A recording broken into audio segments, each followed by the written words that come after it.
Hello friends, അപ്പോൾ നമ്മൾ നോക്കുന്ന ഡീമൺ സ്ലെയർ ഇൻഫിനിറ്റി കാസൽ ആർക്കിൻ്റെ എപ്പിസോഡ് 45 ആയിട്ടാണ്. മുന്നത്തെ വീഡിയോയിൽ കണ്ടിട്ടില്ലെങ്കിൽ പോയി കണ്ടിട്ട് വരിക. നമുക്ക് വേഗം തന്നെ കഥയിലേക്ക് പോകാം. എപ്പിസോഡിന്റെ ഓപ്പൺ സീനിൽ തന്നെ കരഞ്ഞുകൊണ്ട് നിൽക്കുന്ന കിരിയനെ കാണിച്ചുകൊണ്ടാണ് തുടങ്ങുന്നത്. അങ്ങനെ മൂസാൻ പൊടിഞ്ഞ് ഇല്ലാതായി പോയിക്കൊണ്ടിരിക്കുകയാണ് ആ വെയിലിൻ്റെ ചൂട് കൊണ്ട് തന്നെ. കുറേ ഡീമൺ സ്ലേയേഴ്സ് ഇതൊക്കെ അത്ഭുതത്തോടെ നോക്കുന്നുണ്ട്. കുറേ പേര് സർവൈവ് ആയിട്ടുണ്ട്, പക്ഷേ അതേപോലെ തന്നെ കുറേ പേര് മരിച്ചിട്ടുണ്ട്.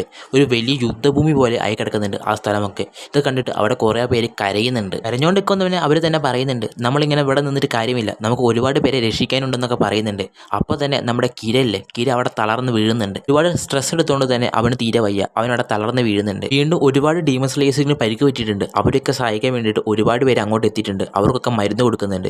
അടുത്ത സൈഡിൽ ഒരു മൂലയ്ക്ക് ഇരിക്കുന്ന നമ്മുടെ ഗ്യോമേനാണ് കാണിക്കുന്നത്. ഗ്യോമയ്ക്ക് മരുന്ന് വെക്കാൻ പോയത് ഗ്യോമ പറയുന്നുണ്ട്, എനിക്ക് വെക്കണ്ട, എനിക്ക് ഇത്രയും വിലപിടിപ്പുള്ള മരുന്നൊന്നും എൻ്റെ ശരീരത്തിൽ കുത്തിവെക്കണ്ട, എനിക്കറിയാം ഞാൻ മരിക്കാൻ പോവുകയാണ്, ഞാൻ ഇപ്പോൾ എൻ്റെ കണ്ണടയ്ക്കും എന്ന് ഗ്യോമ തന്നെ അവരോട് പറയുന്നുണ്ട്. മരുന്ന് വേണ്ട ഒരുപാട് ഡീമൺ സ്ലേയേഴ്സ് ഉണ്ട്, നിങ്ങൾ അവരെ സഹായിക്കണം പ്ലീസ്, ഇതെൻ്റെ അവസാനത്തെ ആഗ്രഹം എന്ന് പറയുന്നുണ്ട്. പെട്ടെന്ന് തന്നെ നമ്മുടെ ഗ്യോമെ കണ്ണടയ്ക്കുന്നുണ്ട്.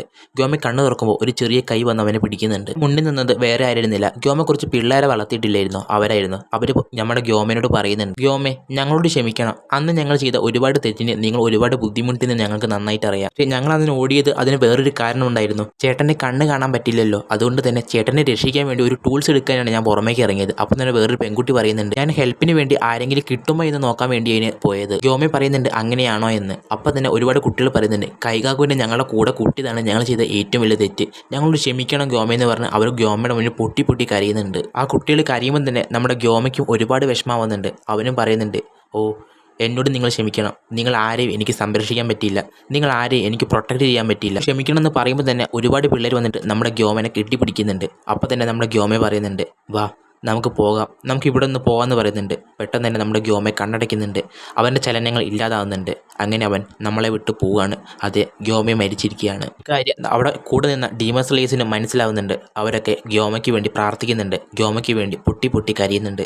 അടുത്ത സീനിൽ നമ്മുടെ മിറ്റ്സൂറിനെ നമ്മുടെ ഒബനായിനെയാണ് കാണിക്കുന്നത്. മിറ്റ്സൂരി കണ്ണ് തുറക്കുന്നുണ്ട്. മിറ്റ്സൂരി പറയുന്നുണ്ട്, എൻ്റെ ശരീരത്തിൽ എനിക്ക് വേദനിക്കുന്നില്ല, എനിക്ക് ഉറപ്പാണ് ഞാനിപ്പോൾ മരിച്ചു പോകുമെന്ന്. ഇത് കേൾക്കുന്ന ഒബനായും പറയുന്നുണ്ട്, ശരിയാണ്, നീ പറഞ്ഞതുപോലെ തന്നെ എനിക്കും തോന്നുന്നുണ്ട്, ഞാനും ഉറപ്പായി മരിച്ചു പോകും. കേൾക്കുന്ന മിറ്റ്സൂരി കരഞ്ഞുകൊണ്ട് പറയുന്നുണ്ട്, ഇല്ല ഒബനായി, നിങ്ങൾ മരിക്കാൻ പാടില്ല, നിങ്ങൾ എനിക്ക് വേണ്ടി മരിക്കാൻ പാടില്ല, നിങ്ങൾ ഇനിയും ജീവിക്കണം, എന്നെക്കൊണ്ട് ഒരു ഗുണവും ഉണ്ടായിട്ടില്ലെന്ന് എനിക്ക് നന്നായിട്ടറിയാം, പക്ഷേ നിങ്ങൾ നല്ലൊരു വ്യക്തിയാണെന്ന് പറയുന്നത്. ഇത് കേട്ട് ഒബനായി പറയുന്നുണ്ട്, നീ ഒന്നും മിണ്ടാതിരിക്കുന്ന നമ്മുടെ മിറ്റ്സൂരിയോട് പറയുന്നുണ്ട്. ഒബനായി മിറ്റ്സൂരിയോട് ചോദിക്കുന്നുണ്ട്, നമ്മൾ ആദ്യമായി കണ്ടുമുട്ടിയത് ഇവിടെ വെച്ചാണെന്ന് എനിക്ക് അറിയാമോ എന്ന്. അപ്പം തന്നെ നമ്മുടെ മിറ്റ്സൂരി പറയുന്നുണ്ട്, ഉപേക്ഷിക്കുന്ന മനുഷ്യരിലേക്ക് വഴിതെറ്റിപ്പോയപ്പോൾ നീയല്ലേ എനിക്ക് കറക്റ്റ് വഴി കാണിച്ചതെന്ന് പറയുന്നുണ്ട്. അപ്പം തന്നെ നമ്മുടെ ഒബനായി പറയുന്നുണ്ട്, ഞാനല്ല, നീയാണ് ശരിക്കും എനിക്ക് വഴി കാണിച്ചു തന്നത്. ഞാൻ നിന്നെ ആദ്യം കാണുമ്പോൾ നീ ഒരു സാധാ നോർമൽ പെൺകുട്ടിയായിരുന്നു, പക്ഷേ നീ ചെറിയ കാര്യത്തിൽ പോലും വളരെ സങ്കടപ്പെടുമായിരുന്നു. നിന്റെ പുഞ്ചിരി പകൽ പോലെ തന്നെ വെളിച്ചമുള്ളതായിരുന്നു. നീ ഒരു പില്ലറാകാൻ എത്ര കഷ്ടപ്പെട്ടിട്ടുണ്ടെന്ന് എനിക്ക് നന്നായിട്ട് അറിയാം, പക്ഷേ അതിൻ്റെ ഒരു അഹങ്കാരവും നിന്റെ മുഖത്ത് കാണിച്ചിരുന്നില്ല നീ. എനിക്ക് ഏറ്റവും ഇഷ്ടം നിന്റെ കൂടെ ഇരിക്കാനും നിന്റെ കൂടെ ഭക്ഷണം കഴിക്കാനുമായിരുന്നു. കാരണം നിന്റെ കൂടെ ഇരിക്കുമ്പോൾ ഞാനും ഒരു സാധാരണ വ്യക്തിയായതുപോലെ എനിക്കും തോന്നാറുണ്ട്. എനിക്ക് മാത്രമല്ല ബാക്കിയുള്ളവർക്കും അങ്ങനെ തന്നെയായിരിക്കും തോന്നിയിട്ടുണ്ടാകുക. കേൾക്കുന്ന മിറ്റ്സൂരി നമ്മുടെ ഒബനായിയുടെ മടിയിൽ നിന്ന് പൊട്ടി കരയുന്നുണ്ട്. അവൾ പറയുന്നുണ്ട്, ഒബനായി, നിങ്ങളെ എനിക്ക് ഒരുപാട് ഇഷ്ടമാണ്, നിങ്ങൾ എനിക്ക് ജീവനാണെന്ന് പറയുന്നുണ്ട്. ഇത് കേട്ട് നമ്മുടെ ഒബനായി പറയുന്നുണ്ട്, നീ എനിക്ക് ഉണ്ടാക്കി തന്ന ഭക്ഷണത്തിനൊക്കെ എത്ര രസമുണ്ടായിരുന്നു നിനക്കറിയുമോ? നിന്റെ ഈ മനോഹരമായ കണ്ണുകൾ കൊണ്ട് എന്നെ നോക്കുമ്പോൾ എനിക്ക് ഒരുപാട് സന്തോഷമായിരുന്നു ഉണ്ടായിരുന്നത്. ഇതൊക്കെ കേൾക്കുന്ന നമ്മുടെ മിറ്റ്സൂരി പറയുന്നുണ്ട്, അടുത്തൊരു ജന്മത്തിൽ നമ്മൾ മനുഷ്യരെ ജനിച്ചിട്ടുണ്ടെങ്കിൽ നിങ്ങൾ എന്നെ ഭാര്യയാക്കുമോ എന്ന് നമ്മുടെ മിറ്റ്സൂരി ഒബനായിനോട് ചോദിക്കുന്നുണ്ട്. ഇത് കേട്ടത് ഒബനായി പറയുന്നുണ്ട്, തീർച്ചയായിട്ടും, എന്നെപ്പോലെ ഒരുത്തന്നെ നിനക്ക് ഇഷ്ടപ്പെടുമെങ്കിൽ ഉറപ്പായിട്ടും നീ എൻ്റെ ഭാര്യയാകും എന്ന് പറഞ്ഞ് നമ്മുടെ മിറ്റ്സൂരി ഒബനായി കെട്ടിപ്പിടിച്ച് അവിടെ നിന്ന് കരയുന്നുണ്ട്. അടുത്തൊരു ജന്മത്തിൽ ഞാൻ നിന്നെ ഉറപ്പായിട്ടും പ്രൊട്ടക്റ്റ് ചെയ്യും എന്ന് പറഞ്ഞ് ഒബനായി കരഞ്ഞുകൊണ്ടിരിക്കുന്നുണ്ട്. അടുത്ത സീനിൽ നമ്മുടെ സനമിനെയാണ് കാണിക്കുന്നത്. നമ്മുടെ സനമി എവിടെ എത്തിപ്പെട്ടിട്ടുണ്ട്. അവിടെ ദൂരത്ത് അവൻ്റെ അന്യം ഗിന്നിയനെ അവൻ്റെ സഹോദരങ്ങളൊക്കെ കാണിക്കുന്നുണ്ട്. അമ്മ എന്താ അങ്ങോട്ട് പോകാത്തതെന്ന് ചോദിക്കുന്നുണ്ട്. അപ്പോൾ തന്നെ അവർ പറയുന്നുണ്ട്, ഇല്ല എനിക്ക് അങ്ങോട്ട് പോകാൻ പറ്റത്തില്ല. അപ്പം നമ്മുടെ സനമി പറയുന്നുണ്ട്, ഇതെന്ത് കോപ്പാണ്, അമ്മ വാ, അവരൊക്കെ അവിടെ ഉണ്ടല്ലോ എന്ന് പറഞ്ഞ് സനമി അവൻ്റെ അമ്മയുടെ കൈ പിടിക്കുന്നുണ്ട്. അവൻ്റെ അമ്മ പറയുന്നുണ്ട്, ഇല്ല എനിക്ക് അങ്ങോട്ട് വരാൻ സാധിക്കില്ല, എൻ്റെ മക്കളെ കൊന്നത് ഞാനാണ്, ഞാനൊരു വലിയ ഡീമനായി എൻ്റെ മക്കളെ എല്ലാവരെയും ഞാൻ കൊന്നു, എനിക്ക് അവരുടെ അടുത്തേക്ക് വരാൻ സാധിക്കില്ല എന്ന് പറഞ്ഞിട്ട് നമ്മുടെ സനമിയുടെ അമ്മ അവിടെ നിന്ന് കരയുന്നുണ്ട്. ആ പ്രശ്നം എങ്കിൽ പേടിക്കേണ്ട അമ്മേ, നമുക്ക് രണ്ടുപേർക്കും കൂടെ നരകത്തിലേക്ക് പോകാം എന്ന് പറഞ്ഞ് സനമി സന്തോഷത്തോടെ അവൻ്റെ അമ്മേനെ സമാധാനിപ്പിക്കുന്നുണ്ട്. പെട്ടെന്ന് തന്നെ അവൻ്റെ അമ്മേൻ്റെ കൈമ പിടിച്ച ആ കൈ ആരോ പിടിച്ച് വലിക്കുന്നത് പോലെ അവന് തോന്നുന്നുണ്ട്. അതവരെ പിടിച്ച് മാറ്റി അവനെ താഴോട്ട് തള്ളിയിടാണ്. അത് വേറെ ആരായിരുന്നില്ല, നമ്മുടെ സനമിയുടെ അച്ഛനായിരുന്നു. അവൻ പറയുന്നുണ്ട്, നീ ഇവിടെ നിൽക്കണ്ട, നീ എത്രയും പെട്ടെന്ന് എങ്ങോട്ടെങ്കിലും പോ എന്ന് പറഞ്ഞ് സനമിയുടെ അച്ഛൻ അവനോട് ദേഷ്യപ്പെടുന്നുണ്ട്. അമ്മ കിടന്ന് കാറുന്നുണ്ട്, എൻ്റെ അമ്മയെ ആളെ വിട്, എനിക്ക് അമ്മേൻ്റെ അടുത്ത് പോകണമെന്ന് പറയുന്നുണ്ട്. അപ്പം തന്നെ നമ്മുടെ സനമയുടെ അച്ഛൻ പറയുന്നുണ്ട്, നന്ദി മോനടാ നന്ദി, ഞാൻ ഉള്ളത് കൊണ്ടാണ് നീ ഇത്രയും സ്ട്രോങ് ആയത് എന്ന് പറഞ്ഞ് അവരവിടെ നിന്ന് പോവുകയാണ്. പെട്ടെന്ന് തന്നെ നമ്മുടെ സനമി മെല്ലെ മെല്ലെ കണ്ണ് തുറക്കുന്നുണ്ട്.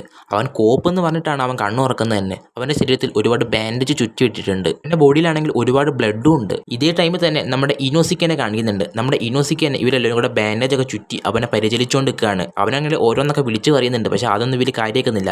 അടുത്ത സൈഡിൽ നമ്മുടെ സെൻസുവിനെ കാണിക്കുന്നുണ്ട്. അവനാണെങ്കിൽ തീരെ വയ്യ, അവൻ്റെ ബോഡിയിലൊക്കെ ബാൻഡേജ് ചുറ്റി അവൻ ചോരയെ കുളിച്ച് കിടക്കുകയാണ്. അവനെ ഇവരൊക്കെ എന്തൊക്കെ ചെയ്യുന്നുണ്ട്. അവൻ നെസുക്കോനെ കുറിച്ച് ഇതിൻ്റെ ഇടയ്ക്ക് പറയുന്നുണ്ട്. അടുത്ത സൈഡിൽ നമ്മുടെ ഗിയുവിനെയാണ് കാണിക്കുന്നത്. നമ്മുടെ ഗിയുവിനെ ഒരു സ്ഥലത്തേക്ക് മാത്രം കടത്തി വിടുന്നില്ല. അവൻ പറയുന്നുണ്ട്, എന്താ എന്നെ കൊണ്ട് കടത്തി വിടാത്തത്, ടാഞ്ചറോ വരുന്നത്, എനിക്ക് ടാഞ്ചറോനെ കാണണം നമ്മുടെ ഗിയു പറയുന്നുണ്ട്. നമ്മുടെ ടാഞ്ചറോനെ കാണിക്കുന്നുണ്ട്. അവനാണെങ്കിൽ ഹൃദയമിടിപ്പില്ല, അവൻ്റെ കൈ പോലും അനങ്ങുന്നില്ല, അവനൊരു കൈയില്ല, അവൻ അവൻ്റെ വാള് പോലും കുത്തിപ്പിടിച്ച് അവിടെ നിൽക്കുന്നുണ്ട്. ആ ഡീമൺ സ്ലേയേഴ്സിൽ അവന് ചുറ്റുള്ള ഡീമൺ സ്ലേയേഴ്സ് അവരൊക്കെ കരയുന്നുണ്ട്. ഇത് കണ്ട് നമ്മുടെ ഗിയുവിന് മനസ്സിലാകുന്നുണ്ട് ടാഞ്ചറോ അവനെ വിട്ട് പോയിരിക്കുന്നു എന്ന്. ഇത് കേട്ടതും ഗിയു ഒരുപാട് വിഷമിക്കുന്നുണ്ട്. ഗിയുവിന് വളരെ സങ്കടമാകുന്നുണ്ട്. അവൻ്റെ മനസ്സിൽ ടാഞ്ചറോൻ്റെ ഒരു പഴയ ഫേസ്, അവൻ്റെ ചിരിച്ചുകൊണ്ടിരിക്കുന്ന ഫേസ് അവൻ ഓർത്തെടുക്കുന്നുണ്ട്.